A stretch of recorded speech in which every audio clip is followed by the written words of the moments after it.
Jangan lupa subscribe. Indonesia begitu kental dengan karomah, Indonesia begitu kental dengan maunah, Indonesia begitu kental dengan mistik.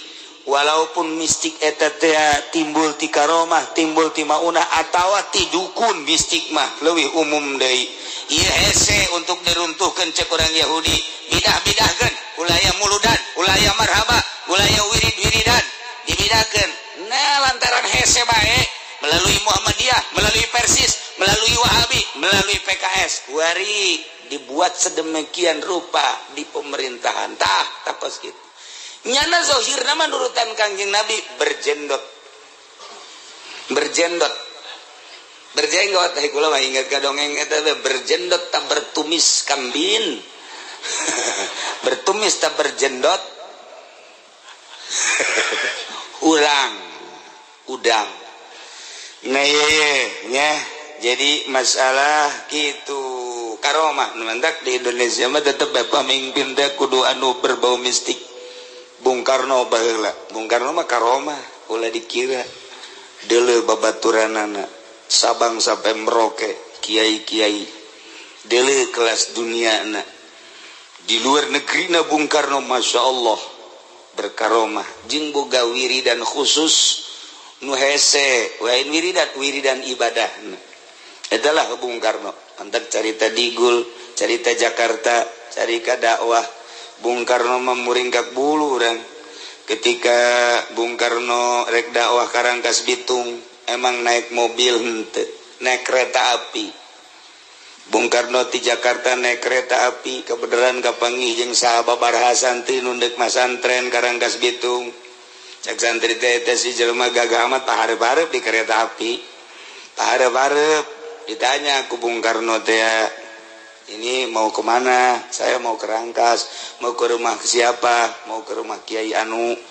Oh, mau ke rumah. Padahal Bung Karno gede ka imah eta horeng di Kiai eta poe eta teh deuk acara gede.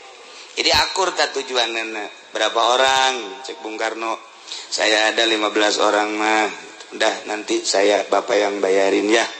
Ih, jangan. Enggak, udah biarin tah. Dibayaran punya 15 orang di kereta api. Itu nanya, si itu teh nanya, Bapak emang dari mana? Saya dari Jakarta. Nama siapa? Nanti juga kenal lah, nggak usah tahu.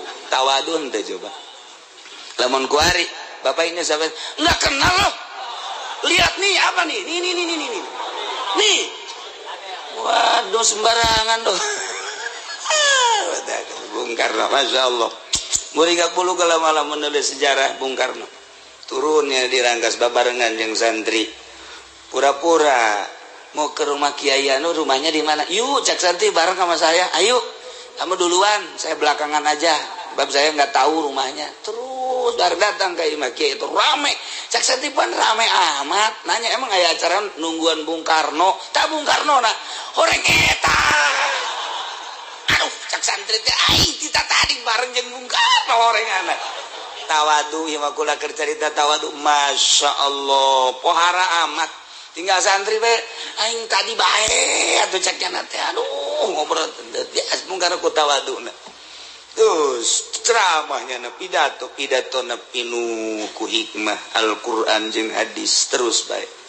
Maka cak kiai eta wal kula disebutkeun kiaina nyaho padahal mah kuari ge moal halanan sejarah puara ye. Rangkas Bitung, Pandeglang, Tangerang nya ceramah. Jadi Bitung.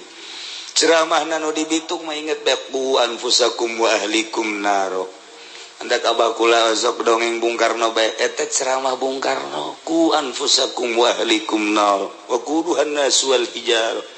Jagalah anfusakum dirimu baik-baik wa ahlikum dan ahli kamu sekalian. Kalau kita cerita diri kita di sini, kalau kita cerita ahli ada ahlun fiddin. Bung Karno ahli berarti seagama cak Bung Karno teh. Saudara kita itu adalah satu agama, berarti bukan Indonesia saja, bukan di Indonesia, yang di Singapura ahli kita, yang di Malaysia ahli kita, yang di Amerika, yang di Saudi Arabia, sedunia. Ku anfusakum wa ahlikum nar. Kita harus peduli menjaga ahli-ahli kita, baik di dalam negeri Indonesia maupun di luar negeri, sebab yang namanya satu agama itu adalah ahli. Tah cerita Bung Karno kadenya usia.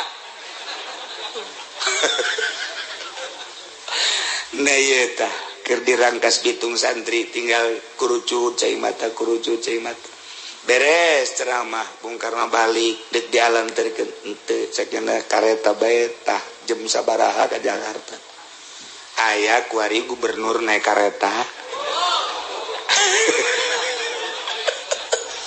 Allah ulah memeringkak bulu nuantak dikenang Bung Karno lain baik ku bangsa Indonesia dunia mengenang Bung Karno.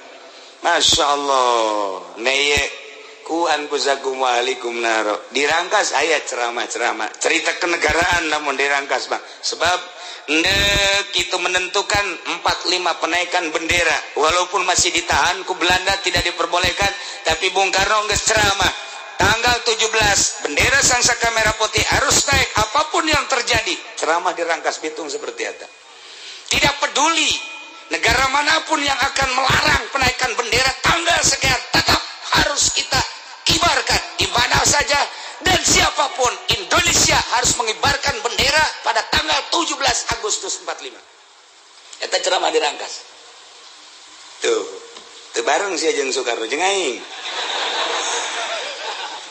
Bupati Gejan bukunya on sejarah kos gitu buku geus teu meunang di kamana-mana sejarah geus inting-intingan buku lagi sejarah Bung Karno eta teh kan kuari dikasetkeun aya ceramah di Bitung aya kasetna ceramah di Rangkas aya kasetna ceramah di Pandeglang aya kasetna kuari barisan da kuari nyaho nu asli nyaho lain ge pokona eta bae lah eta teh bukuna ge teu meunang dibacakan ku bangsa Indonesia nu eta mah nu asli nu kuari anu eta mah nu di segala KPKI-an segala nu eta cerita PKI na lain dek PKI ke anta kajuna mah Indonesia kiai loba masuk PKI mahnya mualnya Ki Hairun salah satu deh jelema nu dituduh PKI lantaran Bapak Ki Ahmad